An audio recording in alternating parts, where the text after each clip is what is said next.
విష్ణురూపాయ నమశివాయ. దుష్టుడైనా మంచివాడైనా తెలిసేనా తెలియకైనా రుద్రాక్షలు ధరిస్తే ఉద్ధరింపబడతాడు అని పురాణంలో చెప్పారు. అది తెలియజేయడానికి పురాణంలో ఒక అద్భుతమైన కథ చెప్పారు. ఏమిటంటే, నందిగ్రామంలో పూర్వం ఒక వేశ్య ఉండేది.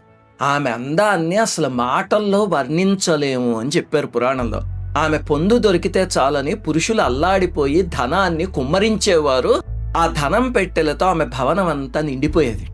ఆమె వేశ్య అయినా సరే విపరీతమైన దైవభక్తి, ధర్మనిరతి. అంటే వేశ్యకి ధర్మనిరతి ఏమిటండి అంటే అదే విచిత్రం. ఆమె ఒక నియమం పెట్టుకుంది. ఏమిటంటే, నాకు ఎలాగో వివాహం సంసారము లేవు, నా కోసం వచ్చిన విటుణ్ణి ఆ రోజుకి నా భర్త అని త్రికరణ శుద్ధిగా భార్య సేవించినట్టు సేవించుకుంటాను అని నియమం పెట్టుకుంది.